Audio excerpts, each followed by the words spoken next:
I'm James Heaney, and this is Brief News Brief. Our first story is Donald Trump, the businessman president. On Friday, we polled you guys and we said, hey, do you trust the Trump family to run the Donald Trump blind trust? And 56% of you, the majority, said, yeah, we see no problem with that.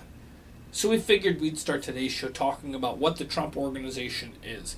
Because in my opinion, it's huge. On a scale of teeny tiny Trump fingers to huge. It's the line. Trump Organization sets the limits. It deals with everything from real estate development, to investing, to brokerage, sales, marketing, property management. There are 515 subsidiaries and entities, right? 264 of these bear Trump's name in them. That means the day that he becomes president, there's going to be more presidential buildings named after Donald Trump than all other past presidents combined. By law, blind trusts are overseen by an independent manager, which just by definition means not family. But let's just presuppose that the Trump family does take over the blind trust. It would mean that they can't talk about the business to their father that has his name in the business at all, at any point in time. In addition, since he's becoming president, they can't talk about anything that involves the presidency, which encompasses politics. That's tough right now, because the Trump kids are part of the transition team, but after election, they won't be able to talk about that at all anymore. Now, in my mind, that sounds pretty damn good. In fact, I'd like to be at that Thanksgiving dinner table, where no one's allowed to talk about work or politics. Sign me up. Now, the main issue here is the big, flashing, bold conflict of interest. Already, the incoming administration has gotten criticism for seemingly attempting to make money off of the presidency.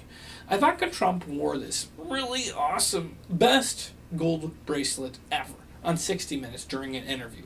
About 10 minutes after the interview aired, that bracelet was on sale on the internet for just a little over $10,000.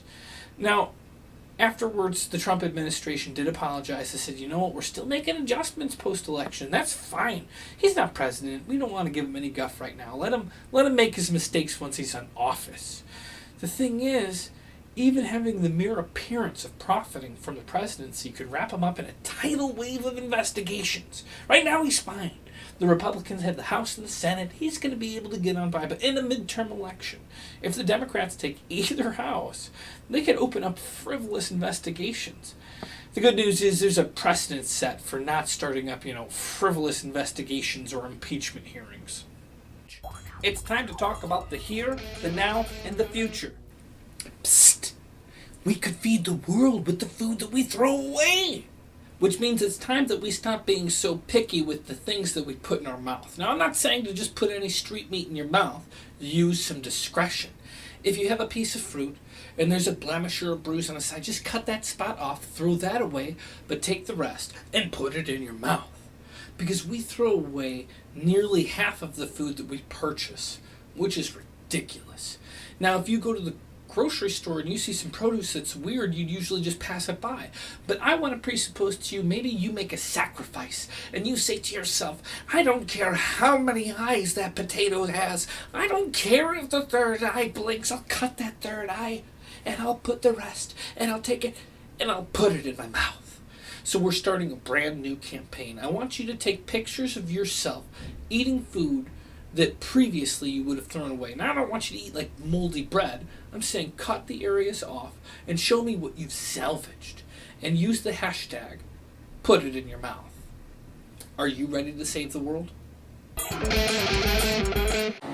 It's poll tally time. People agree that they'd rather get their bad news first, which means we need to share this bad news with you. Kanye West has been hospitalized. And now to the good news. We've tallied the polls. It turns out your voice has been heard. You believe Kanye West is as dumb as rocks. Moments after these polls closed and this data came out, Kanye decided to cancel all of his remaining tour shows. And then he came out and said pretty irate things to the effect of, people need to learn that they're effing stupid. What I think is effing stupid is not voting in the how smart Kanye West is if you happen to be Kanye West. Don't be a Kanye. So that brings us to the new polls, alright?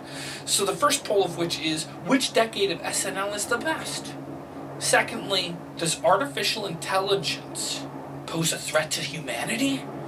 And finally, should the cast of Hamilton apologize to Mike Pence for their little stint at the end of their show? Basically, they came out and just gave a light jab at Pence, who was watching their show, and said, when you become vice president, remember all of these people that you're supposed to be vice president over.